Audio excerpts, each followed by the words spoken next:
Connection में बात होने वाली है जीआर इंफ्रा प्रोजेक्ट्स के टॉप मैनेजमेंट से और हमारे साथ बातचीत के लिए जुड़ रहे हैं कंपनी के सीएफओ आनंद राठी साहब, जिनसे बात होगी कंपनी के नए प्रोजेक्ट टारगेट और कमोडिटी की कीमतों में तेजी का इनके कारोबार पर क्या असर पड़ा है ये भी जानेंगे।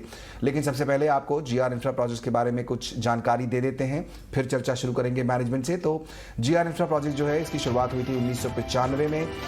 हाईवे कंस्ट्रक्शन रेलवे प्रोजेक्ट का इसका कारोबार है। देश के 15 राज्यों में इसकी मौजूदगी है। 4 मैन्युफैक्चरिंग प्लांट्स हैं कंपनी के पास।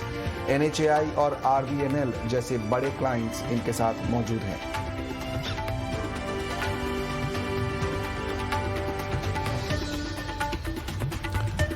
आनंद राठी साहब हमारे साथ कंपनी के सीएफओ जुड़ रहे हैं। बहुत बहुत स्वागत राठी साहब आपका ईटी नाउ स्वदेश पर। शुरुआत करेंगे, आपने जो हाल ही में यहाँ पर जो प्रोजेक्ट आपने जीता है उससे मैं चर्चा करना शुरू करना चाहूँगा। राजगढ़ SEZ जो है मध्य प्रदेश में, वहाँ पर आप L1 बिडर घोषित हुए हैं। इस प्रोजेक्ट के बारे में कुछ बताइए हमारे दर्शकों को, आपके निवेशकों को, और साथ ही ये भी जानना चाहेंगे कि इस प्रोजेक्ट के बाद अब आपकी जो करंट ऑर्डर बुक है वो कहाँ खड़ी है।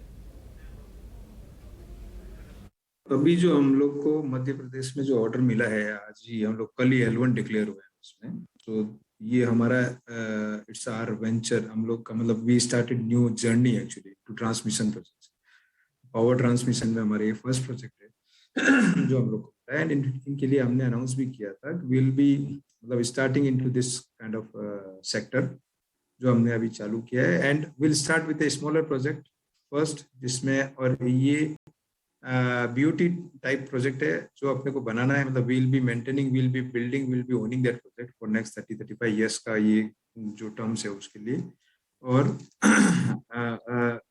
इसमें जो हम लोग को मतलब इसमें हम लोग ट्रांसमिशन एंड सबस्टेशन जो है लाइंस वो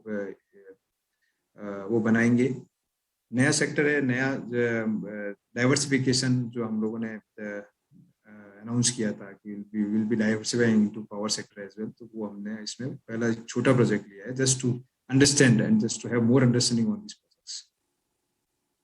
और इसके बाद में ऑर्डर बुक का जहाँ तक क्वेश्चन आपने किया, ऑर्डर बुक अभी हमारा जो है अराउंड 15,000 करोड़ का ऑर्डर बुक है जो दिसंबर में था, उसके बाद में कुछ एग्जीक्यूट हो गया है। तो मोर और लेस उसी रेंज में, अगर मैं बोलूँगा उसी रेंज में, मतलब order book is into same kind of numbers. ज़्यादा करके 85-90% इज कमिंग फ्रॉम रोड। बिल्कुल, 15,000 करोड़ की ऑर्डर बुक जैसा आपने बताया, इसी को मैं आगे बढ़ाना चाहूँगा और जानना चाहूँगा कि जो आने वाले क्वार्टर्स हैं, आने वाली तिमाहियाँ हैं, उसमें ऑर्डर्स को लेकर किस तरह का आउटलुक आपका बन रहा है। क्या कोई नए प्रोजेक्ट्स हैं जिन पर नज़र है आपकी, जहां बिड करना चाहेंगे? सो रोड सेक्टर तो हम लोग का टारगेट है ही, और लास्ट 1.5 ईयर में रोड में कंपटीशन बढ़ा है, काफी बढ़ा है, बिकॉज ऑफ आत्मनिर्भर जो सर्कुलर गवर्नमेंट ने इशू किया, जिसमें काफी सारे relaxation in terms of payment, in terms of bid guarantees, in terms of performance guarantees, retention guarantees, वो सारा गवर्नमेंट ने दिया था। तो उससे क्या बहुत सारे स्मॉल प्लेयर्स भी काफी ज्यादा एग्रेसिव हो गए हैं रोड सेक्टर में। तो हम लोग को लास्ट 1 से 1.5 साल में ज्यादा रोड में काम नहीं मिले हैं, बट आने वाले टाइम में हम लोग को लगता है कि क्योंकि ये सारे रिलैक्सेशन अभी इज गेटिंग अवे, तो अभी हम लोग को लगता है कि थोड़ा सा सीरियसनेस आएगी, बिकॉज बिडिंग में सीरियसनेस आएगी छोटे प्लेयर के पास में, जो आई मीन ज्यादा करके बिड नॉन सीरियस प्लेयर्स हो रहे थे। रीजन बिंग कि कई सारी जो EMDs है या जो थ्रेशोल्ड क्वालिफिकेशन जो चाहिए वो सब डाइल्यूट हो रखी थी, उससे सीरियसनेस नहीं थी इन टर्म्स ऑफ बिडिंग। तो हम लोग को लगता है आने वाले टाइम में, आने वाले क्वार्टर्स में हमारे पास में रोड के काफी काम आने चाहिए। गवर्नमेंट का फोकस इज सेम, गवर्नमेंट का जो budget is largely on is kept on the same scale. और जो पावर की बात अगर करें तो पावर में भी पाइपलाइन जो बनी हुई है, इसमें करीब 15,000 करोड़ का पाइपलाइन ऑलरेडी है जो गवर्नमेंट ऑलरेडी अनाउंस कर चुकी है। तो उसमें भी हम लोग प्रोजेक्ट, रेलवे एंड मेट्रो जो हम लोग 4 साल पहले चालू किए हुए, उसमें भी we are targeting. So road, railway, metro, power sector अभी ऐड किया है। So these are the focus areas. Road, railway, metro, ये जो आपने बात कही राठी साहब, यहाँ पर फोकस है आपका, और ये सारे ही जो स्पेस है, ये पूरा स्पेस जो है ये हाईली डिपेंडेंट है कि कमोडिटी मार्केट कैसा चलता है। हम देख रहे हैं पिछले कुछ समय से आपका जो कच्चा माल है, मेटल है, स्टील्स हैं, एल्युमिनियम है, इन सब के दाम बहुत तेज़ी से बढ़े हैं। मैं जानना चाहता हूँ कि आपकी इनपुट कॉस्ट पर इसका कितना असर पड़ा है, और साथ ही साथ क्या इसका इम्पैक्ट आपकी मार्जिन पर भी पड़ा है? इसका इम्पैक्ट जनरली रोड सेक्टर की अगर बात करें तो उसमें एस्केलेशन के क्लॉज रहते हैं। Government is providing for any escalation जो इन्फ्लेशन इश्यूज है, बट वो डायरेक्ट लिंकेज नहीं है विद मटेरियल। तो आज से पहले अगर अपन बात करें, ये बिफोर दिस वॉर स्टार्टेड, उससे पहले ज्यादा स्टील प्राइसेस, कमोडिटी प्राइसेस में इश्यूज आ रहे थे, वो काफी एकदम से बढ़ गए थे। अभी after this war probably February onwards जो है वो ऑयल प्राइसेस में काफी चैलेंज देखने को मिल रहा है। सिमिलरली अभी करेंसी का भी इशू चल रहा है, डॉलर में भी अब रुपी वर्सेस डॉलर का जो डायनामिक्स है वो किस तरीके से। सो हम लोग को लग रहा है कि ये चैलेंज तो आएगा, मतलब बिकॉज इन्फ्लेशन और escalation is not directly linked. हमारे प्रोजेक्ट्स में भी मिलता है लेकिन डायरेक्टली नहीं, तो थोड़ा अपवर्ड ट्रेंड में थोड़ा लॉस होता है, बट मे बी मतलब ये क्या है, बहुत सस्टेनेबल मेरे को नहीं लगता, बहुत लॉन्ग टर्म के लिए रहता है ये। तो generally over the period of project life वो न्यूट्रल हो जाता है। अब अगर कंटिन्यूअसली 1 से 2 साल तक अगर ये इन्फ्लेशन सिचुएशन रहती है तो उसमें हिट, मार्जिन में हिट आ सकता है, 1% का हिट भी आ सकता है। सो थोड़ा मतलब इतना लंबा टाइम तक और continuously at elevated that such elevated level पे इन्फ्लेशन अगर प्राइसेस अगर रहेंगे तो चैलेंज आएगा। और इसके लिए हमारे पास में ज्यादा मतलब वैसे तो बिकॉज ऑयल का कोई हेजिंग है नहीं, मतलब हम लोग मतलब we can't do anything much on that particular front. हम लोग खाली ओनली बिडिंग में हमारे को समझ में आता है कि बिडिंग किस तरीके से करनी है। Generally we build in while bidding the projects, cushion बना के रखते हैं for inflation and all that. But again अगर इन्फ्लेशन ज्यादा है तो हिट आएगा। जो दूसरे सेक्टर है, मतलब हमारे को ज्यादा करके रोड सेक्टर के प्रोजेक्ट्स हैं, पावर में भी थोड़ा इन्फ्लेशन का इशू आता है, बट वो size in terms of overall order book में अगर मैं बात करूं तो पावर का इज 500 आउट ऑफ 15,000 करोड़, तो बहुत बड़ा इशू नहीं है। सो अभी तक या मतलब अगर इन्फ्लेशन ये प्रॉब्लम रहता है, कमोडिटी प्राइसेस कंटिन्यू रहते हैं ये वॉर का अगर गेम खत्म नहीं होता, अगर ये 2 महीने और चलता है तो चैलेंज आए। बिल्कुल सही कहा आपने। कमोडिटी प्राइसेस जब तक पूरी वॉर का सिचुएशन ख़त्म नहीं होता तब तक तो एलिवेटेड ही रहेंगी। एक और पॉइंट मिस्टर राठी आपसे जानना चाहेंगे कि सरकार NHAI के ज़रिए जो है वो काफ़ी कोशिश कर रही है जो रोड सेक्टर है जिसमें आप एक बड़े प्लेयर हैं उसको बेहतर बनाने के लिए, चाहे वो लैंड एक्विजिशन एक्ट हो, चाहे वो नई EPC पॉलिसी हो, इस सब के ज़रिए सरकार इस पूरी स्पेस को बेटर करने की कोशिश कर रही है। मैं ये जानना चाहता हूँ कि सरकार के इन कदमों से आपकी कंपनी के लिए किस तरह की अपॉर्चुनिटीज खुलती हैं जिससे बेटर बिजनेस आने वाले दिनों में देखने को मिले? स्टेप्स लिए हैं, काफी स्टेप्स लिए हैं, but government in terms of जो जो एग्जीक्यूशन रिलेटेड रिफॉर्म्स है वो तो काफी टाइम से चल रहे थे। It is only when this Covid regime started, जब गवर्नमेंट ने रिलैक्सेशन दिया था इंडस्ट्री, पेमेंट का जो टर्म्स थी वो रिलैक्स किया, गारंटीज जो थी जो जो बैंक से अपने को अरेंज करना पड़ता है एज ए कॉन्ट्रैक्टर, वो उसको रिलैक्स किया, तो उससे कंपटीशन उसको रीइंस्टेट कर दिया। मतलब government is coming back to the same provision जो कोविड के पहले था।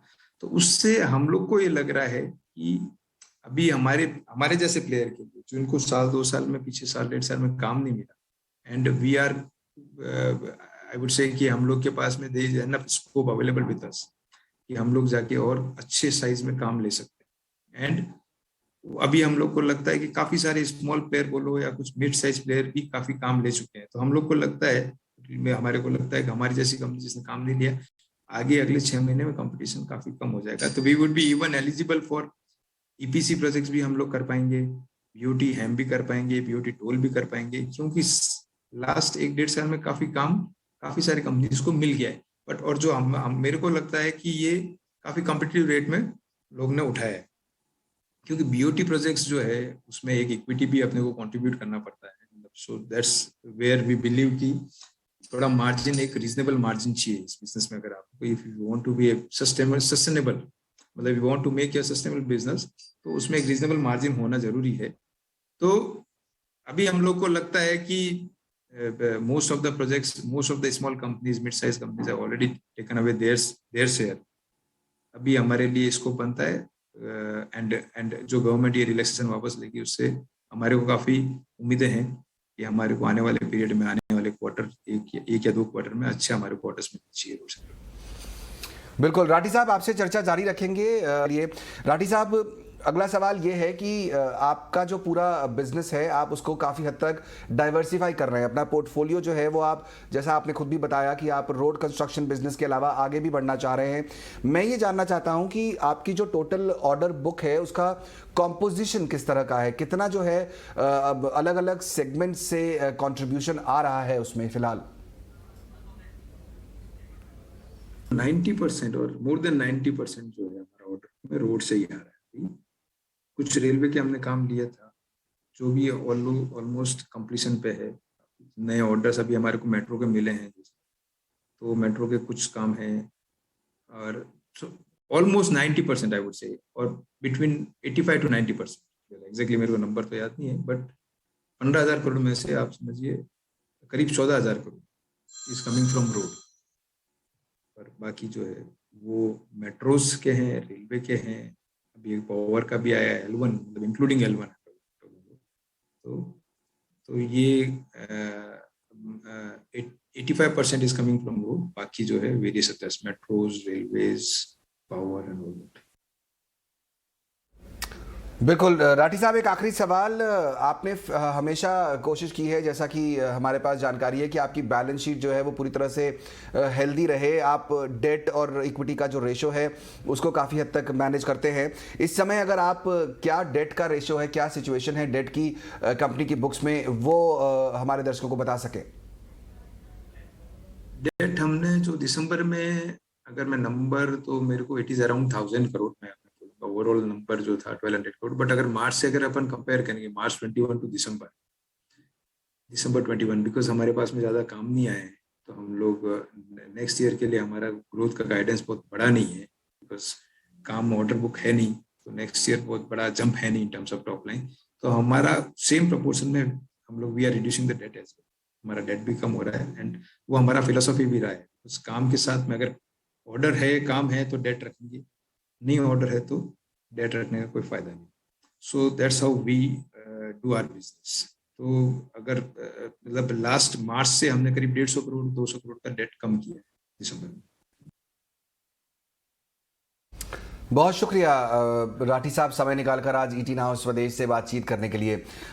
आनंद राठी, सीएफओ, यहाँ पर जीआर इंफ्रा प्रोजेक्ट्स के बताते हुए कि किस तरह कंपनी का फिलहाल फोकस रोड प्रोजेक्ट्स पर ही है, लेकिन दूसरे बिजनेस की तरफ भी आगे बढ़ते हुए दिखाई दे रहे हैं। स्टॉक पर लेकिन आपको क्या करना चाहिए? हमारे साथ शर्मिला जोशी जुड़ गई हैं। शर्मिला, बहुत बहुत शुक्रिया हमारे साथ जुड़कर बात करने के लिए। GR infra projects, infra space में कंपनी, क्या व्यू है फिलहाल स्टॉक पर आपका? आई थिंक ओवरऑल दो चीजें मैं कहना चाहूंगी बिफोर हम स्टॉक स्पेसिफिक बात करें। एक तो ये जो रिसेंट हमने करेक्शन देखा है, that is actually sort of hit a lot of mid caps and small caps much more than जो लार्ज कैप में हमने इरोजन देखा। तो इस चीज को जरूर ध्यान में रखना चाहिए।